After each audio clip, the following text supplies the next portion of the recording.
Você sofre com infecção de repetição?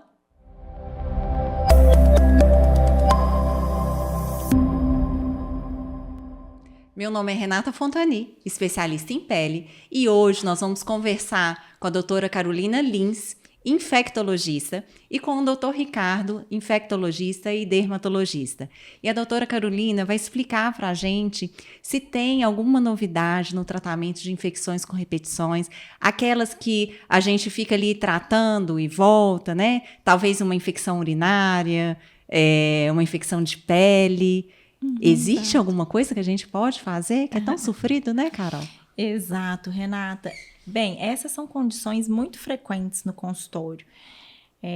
Realmente, a gente percebe que o paciente teve uma jornada passando por diversos profissionais, inúmeros tratamentos, e que não resultaram numa cura de forma nada mais prolongado, né? Às vezes fica às vezes até se automedicando, né? Exato. Porque cansa de ir ao médico. Exato. E aí pega aquela receita milagrosa ali, às vezes do médico que internet. primeiro passou e deu o resultado, Exato. né? E fica usando aquele antibiótico ali. E buscam também muitas soluções propostas na internet, que na verdade, além de não funcionarem, podem até agravar a situação. Eu acho, Renata, que antes da gente falar sobre o que todo mundo quer, que é o tratamento, a gente precisa entender um pouco por que isso acontece, né? Eu vou falar sinceramente que mais de 90% dos pacientes que chegam no consultório me procuram porque eles acham que estão com a imunidade baixa. Sim. E que por isso estão tendo tantas infecções. Falar sobre isso é importante porque muitas vezes esses pacientes se surpreendem quando a gente chega à conclusão de que o fenômeno que acontece é exatamente o contrário. O paciente não tem uma imunidade baixa, ele tem uma imunidade disfuncional. Então, doutora Carol, explica melhor o que é isso. Estudos mais recentes da imunologia têm mostrado cada vez mais o papel de uma célula que se chama célula T regulatória. Né? Então, de forma mais didática, o que significa isso? Essa célula ela tem um papel fundamental de manter o equilíbrio da nossa imunidade. Hoje a gente entende que uma boa imunidade não é aquela que é forte, mas sim aquela que é tolerante. O que significa isso? Que o meu sistema imune ele tem que ser capaz de reconhecer as bactérias, os vírus e destruí-los. Mas se ele fizer isso de forma muito intensa, ele vai produzir inflamação.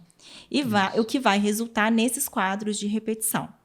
Então, como se ficasse muito agressivo para o corpo. Renata, exatamente. Eu dou um exemplo muito didático, que é aquele famoso, assim, dar um tiro de canhão para poder acertar uma formiguinha, né? Ou eu brinco que tem uma célula que a gente utiliza muito para modular essa imunidade, que é o macrófago. Eu brinco que é como se ele fosse um atirador aleatório. Ele está atirando para todos os lados e ele não acerta. E eu preciso transformá-lo num atirador de elite. Ele precisa ser forte e preciso. E a gente vê, Carol, que assim, em muitas doenças, essa imunidade exacerbada, digamos assim, ela é muito prejudicial.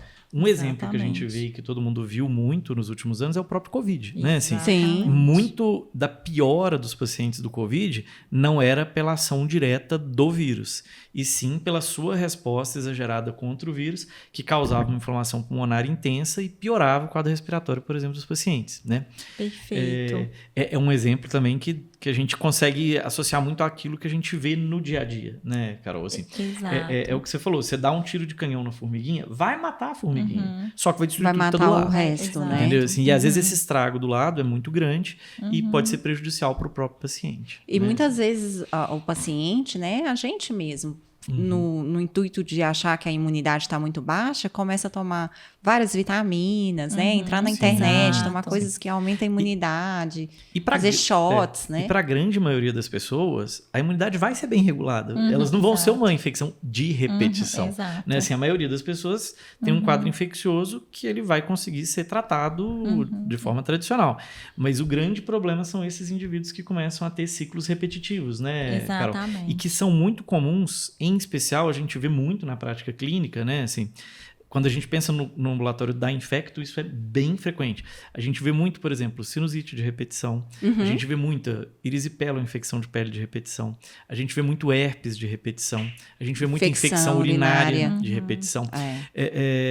Assim, eu tô para falar que essas são os carros-chefes, né, Carol? Assim, os carros-chefes. Que mais o que mais são aparece. recorrentes. Acne entra nessa? A acne, ela é um pouco mais complexa, né? Porque a gente tem outros mecanismos envolvidos, que é a acne hormonal, e aí o Ricardo, acho que ele tem muito mais excelência nesse assunto para falar, mas a gente sabe que sim, a gente tem um mecanismo tanto infeccioso quanto um componente imunológico de inflamação na patogênese, ou seja, na origem, né, desse problema, não é isso, Ricardo? Isso mesmo.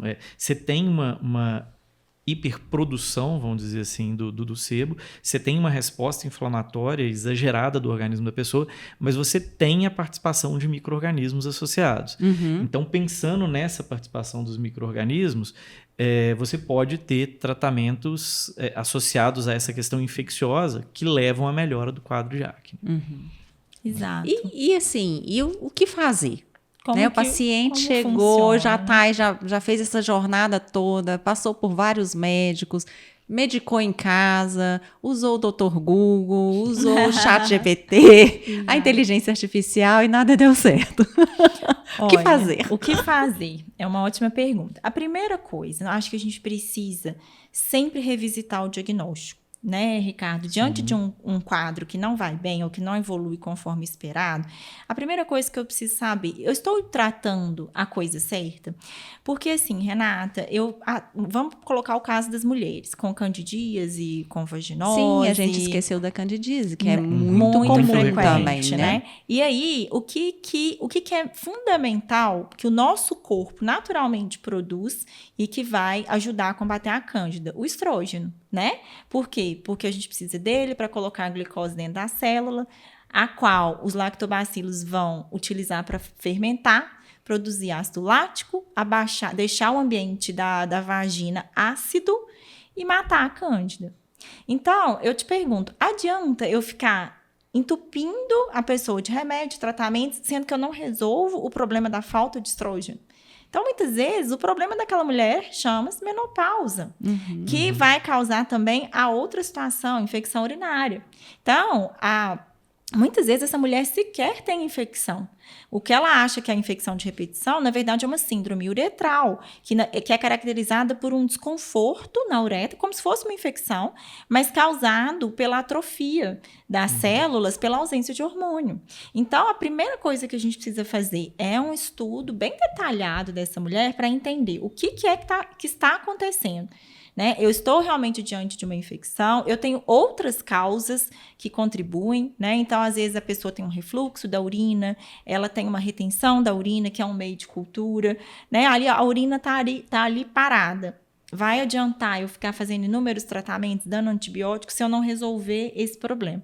Né, Ricardo? Eu acho que isso é uma coisa fundamental nos consultórios hoje. Fundamental, Carol. Assim, geralmente, eu falo isso muito com os residentes e com os alunos. Né? Assim, se chega um paciente para você que tem uma doença e ele não responde ao tratamento que a gente está fazendo, de duas uma. Ou seu diagnóstico está errado ou seu tratamento está errado. Em geral, as pessoas pensam muito no tratamento errado. Mas, frequentemente, é a origem do problema que está errado. Às vezes, é o que você falou, assim, qual que é a causa da infecção de repetição? Ela tem que ser avaliada, né? Assim, tem uma, igual você falou da infecção urinária, por exemplo, ou da vaginose, mas até as de via respiratória, né? Será que a pessoa não tem uma alergia, ela não tem uma rinite crônica, não tem um desvio de septo que está predispondo? Será que você está usando um antibiótico que pega aquele micro-organismo? Porque isso também é muito comum, né? Assim, é uma infecção de pele, você toma um antibiótico, mas já tem tanto tempo de evolução que a bactéria que está ali não é a mais comum da pele mais. É uma bactéria que foi inoculada ali por outra via, né? Exato. Então a gente precisa de ter esse cuidado, né? De revisitar mesmo o diagnóstico e de tentar, de buscar um diagnóstico mais bem feito. Então, o mais importante é o diagnóstico. Exato. Para aí ver qual arma vai usar. E qual arma? Aí a gente agora para ver se vai ser o atirador de elite. Aí a gente coloca à disposição o arsenal, né? Então, durante muito tempo, basicamente, o que existia? Existia o uso de antibióticos, profilaxias, ou seja, a gente mantinha os antibióticos por mais tempo. Que eles vão funcionar, mas com muitas limitações. Primeiro, O uso prolongado do antibiótico, ele vai forçar a seleção de bactérias resistentes. Então, num curto período de tempo aí, relativo, né, que vai variar, lógico, de espécie para espécie, mas aquela bactéria ela vai acabar se tornando resistente àquele antibiótico. Você vai acabar selecionando a flora da pessoa e quando ela fizer uma infecção no futuro, provavelmente aquele antibiótico não vai funcionar mais. Né? Segundo, você tem uma série de efeitos colaterais associados, né, ao uso desses antimicrobianos. Então, durante muito tempo, a gente usava isso, mas eu entendo porque também não existia muito além, né? E é aí que entra, então, a nova geração dos imunoestimulantes, que conseguem, como eu falei para vocês no início, atuar um pouco nessa célula macrófago, né? Tornando um atirador de elite. Não é o único célula, né? São várias células do sistema imune que participam, mas basicamente é como se, eu brinco de uma forma didática. O imunoestimulante, ele não é uma vacina, tá, gente? Ele é muito diferente do ponto de vista molecular, ele é muito diferente de como a vacina funciona. Mas ele é aplicado como se fosse uma vacina também, subcutâneo, debaixo ali da pele, e eu brinco que ele é um Red Bull. Então, o que ele faz? Ele deixa o seu macrófago bombado. Então, ele se liga a um receptor ali daquele macrófago, dá esse estímulo. Então, o seu macrófago fica forte. E como que eu o torno um atirador de elite? Eu apresento para aquela célula fragmentos daquilo que eu quero que ela combata. Então, se for infecção, meu problema é sinusite e repetição. Então, eu vou expor fragmentos de bactérias que colonizam a via aérea superior. Se o meu problema é pele, então tem celulite, erisipela, infecções recorrentes da pele, eu vou utilizar fragmentos de bactérias da pele. Se meu problema é herpes, eu vou utilizar fragmentos de herpes e por aí vai. Então, aquela célula, ela aprende, então, a reconhecer e combater. E o mais interessante é que, através de uma tecnologia que é muito específica, desse imunoestimulante e da repetição das doses, essa é uma questão que a gente precisa ressaltar, não é uma dose única. Sim. Então, para quem tem aquela expectativa de que vai ser assim, nossa, eu vou tomar uma vez e vou ficar curado. Quase nada na vida, né, gente? É uma vez só, a gente precisa de dedicação e disciplina para tudo. Então, através da repetição dessas doses, a gente vai conseguir produzir uma memória. O que significa isso? É a capacidade do sistema imune de armazenar aquela informação e quando ele novamente entrar em contato, ele já vai recrutar uma resposta de forma muito mais rápida. Vocês lembram daquele filme da Drew Barrymore, que é como se fosse a primeira vez, que ela sofre um acidente de carro e ela tem uma lesão lá numa região específica do cérebro e todo dia de manhã ela esquecia tudo, todo dia ela dormia e esquecia tudo que tinha acontecido. Eu falo que o sistema imune ele fica um pouco assim. Para muitas pessoas, a infecção de repetição tem a ver com isso, né? Essa imunidade, essa memória, ela não fica gravada. E aí, esse tratamento consegue gravar essa informação. Então, quando a célula entra em contato com essa bactéria, com esse vírus, ela já tem 50% do caminho ali que ela precisa percorrer já percorrido, vamos colocar. Ela consegue se livrar dessa bactéria com mais facilidade. Exatamente, é muito mais rápido. E é um pouco diferente isso que a doutora Carolina está falando, Renata, que assim, a vacina, o que ela faz? Ela induz uma resposta de uma outra subpopulação de célula de defesa que produz anticorpo, que é uma forma de combater algumas doenças. Então, algumas doenças, elas são por produção de anticorpo. O seu organismo produz uma substância, que essa substância, que é o anticorpo, ele liga lá naquela bactéria, naquele vírus, naquela estrutura, e inativa ou destrói ele, ou facilita com que o seu organismo destrua ele. Quando a gente pensa no imunoestimulante, é uma outra via de estimulação, que não tem a ver com a produção de anticorpo, que é uma outra célula de defesa, que não é o linfócito, é o macrófago, né? Assim, e que é uma célula que consegue... vamos dizer assim, englobar e destruir estruturas um pouco mais diversas, exato, né, Carol? Assim, sem depender dessa produção do anticorpo. Então, assim, é uma via diferente da via da vacina de imunidade. E que é uma via que até muito pouco tempo atrás a gente não tinha muito... estudo. Não é nem estudo, a gente não tinha muito entendimento para manipulá-la. Né? Assim, a gente sabia que ela existia, a gente sabia que ela era importante na participação do não adoecimento, mas a gente não tinha ainda uma tecnologia, digamos assim, né, Carol? Que conseguisse manipular um pouco esse caminho. Que hoje a gente tem, né? Assim, que tem chegado cada vez mais pra gente. Né? Agora, quem já fez vacina pode fazer esse tipo de tratamento, sim. Não tem contraindicação. Exatamente, Rê. Ou até potencializa. Na verdade, a única contraindicação desse tratamento é a condição de gravidez. Em potencial, assim, do ponto de vista molecular, não existe, não é previsto uma capacidade de gerar algum dano fetal. Mas o que acontece é que não há estudo em grávida. Porque gravidez não é momento da gente estudar nada. São pouquíssimas coisas. Sim. É uma doença grave, como Covid, né? Então, são pouquíssimas condições que são estudadas na gravidez.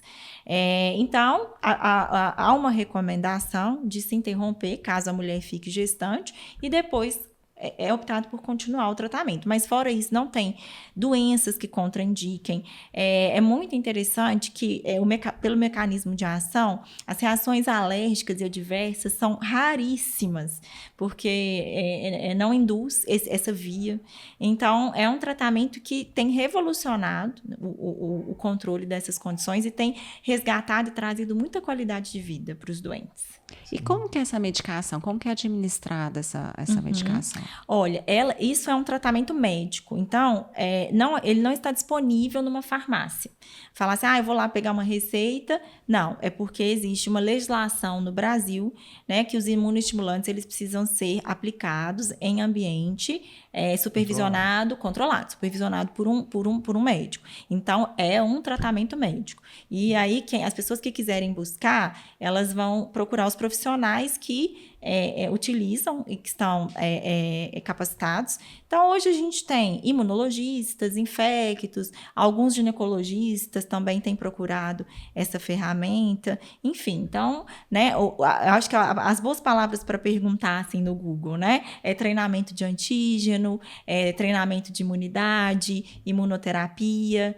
Acho que essas palavrinhas aí vão ajudar muito. Aí o paciente ele vai no consultório, você faz a aplicação da medicação. E ele volta, ele vai toda semana, uma vez por mês? Os protocolos, eles variam um pouquinho, né? E o número de doses. Então, algumas situações são mais fáceis, são necessárias menos doses, para outras precisa um pouco mais. Em geral, o intervalo é de 8 semanas, de uma dose para outra, né? Isso é legal também, porque muitas vezes aquelas doses muito perto, uma da outra, cria um tumulto para o paciente, porque ele pensa assim, nossa, mas como é que eu vou ficar saindo toda semana para ir no médico, né? Então, isso cria uma comodidade. Mas uma coisa que eu queria ressaltar, que eu acho que é super importante, gente, que isso não é soro da imunidade. Sim. Né, Ricardo? Porque o que está assim, de profissional que apresenta isso. Não é um soro daqueles de vitamínicos. Não é. Não é um soro de nutrientes, né? Que a gente vê muito. Que não tem evidência, diga-se de passagem, que muitas dessas substâncias carecem ainda de estudos que comprovem a eficácia. E o contrário da terapia, do tratamento de antígeno, que tem inúmeras publicações existentes já mostrando o benefício, né? Desse tratamento. E se você fosse dar um conselho ou uma dica para essas pessoas que sofrem com essas infecções de repetição, o que você diria, assim? Porque é sofrido, né? Muito. Bom, para essas pessoas, primeira coisa que eu gostaria de demonstrar, a minha solidariedade. Porque, olha, assim, eu vejo, eu brinco que eu ponho até uma caixinha de lenço, assim, na mesa do consultório, porque é muito sofrimento. Essas pessoas, elas já estão exauridas, assim, de gastar recursos, da interferência que essas condições trazem na vida. Então, a esperança, atrapalha, né? Viajar, até relação sexual, esteticamente. Então, usa antibiótico o tempo todo, né? Então, assim, as dicas que eu acho que eu sugeriria primeiramente, para de ir no Google buscar informações que ali muitas vezes vão estar equivocadas. Como eu falei, às vezes seu diagnóstico está totalmente errado. Então, você está buscando um tratamento para uma condição que você não tem. Você acha que e não é. né? O segundo ponto é cuidado com esses tratamentos que parecem totalmente, que não vão fazer mal, são totalmente inofensivos, né? Não sei se você sabia, por exemplo, Ricardo, que a lisina, que é muito advogada aí para o tratamento do herpes, além dos estudos mostrarem que ela não tem efeito, existe uma recomendação de que ela seja evitada por pessoas que têm risco cardiovascular alto, porque ela pode aumentar condições que causem um risco cardiovascular nesses pacientes. Olha que loucura. Então, quer dizer, se você tem ali uma pressão alta, um colesterol alto, uma doença das coronárias, das artérias do coração, não se deveria usar. E muitas vezes as pessoas pensam assim, isso é um aminoácido, isso é uma vitamina, isso não vai me causar nenhum mal. É fácil de comprar, eu tenho acesso. Então, com muito cuidado com essas receitas milagrosas. Agora eu vou deixar uma que realmente funciona, tá, gente? Que é o cranberry. Uma dica valiosa também, tá? O cranberry, ótimo, ele vale para profilaxia. Então, se você está com crise de infecção urinária, com sintomas, isso não pode substituir o antibiótico, tá? Se você tem sintoma de infecção urinária e tem essa condição, o seu tratamento é com antibiótico. Agora, para prevenir as recorrências, tem estudos que, olha que bacana, que mostra que sim, gente. O cranberry, ele ajuda muito a diminuir esses episódios. Prova viva. Que ótimo. Formal, né? Existe uma recomendação formal. A gente ainda capenga um pouquinho na dose, né, Ricardo? Assim, que a gente fica assim, qual a dose ideal? Mas tem benefício. E uma outra coisa que eu acho que é onde a gente vai crescer muito ainda, que é o uso de probióticos e a utilização desses bichinhos aí, né, que são micro-organismos que muitas vezes já nos colonizam, já estão naturalmente no nosso corpo e que tem estudos mostrando. Então, por exemplo, para quem sofre de vaginose, que é aquela condição na mulher que causa um corrimento vaginal com um cheiro muito desagradável, muito desconfortável, os probióticos, eles têm mostrado muito benefício com estudo comprovado. Então, ao invés de ficar passando 1 milhão de pomadas que vão cada vez mais piorando o equilíbrio, causando mais desbiose, ou seja, mais desequilíbrio da flora, a gente pode usar as bactérias a nosso favor. E procurar um bom médico, né? Um médico que tenha um atendimento mais pessoal, um pouco mais demorado, né? Que olhe para o paciente, cuidadoso, né? E que consiga mesmo fazer o diagnóstico e tratar com mais eficácia. Exato. Seu Carol, gostaria de te agradecer muito. Eu acho que esclareceu muitas dúvidas aí por quem passa por essa situação. E o Dr. Ricardo também, que está sempre aqui com a gente. E eu gostei muito do podcast, espero que vocês também tenham gostado. E a gente se encontra num próximo podcast.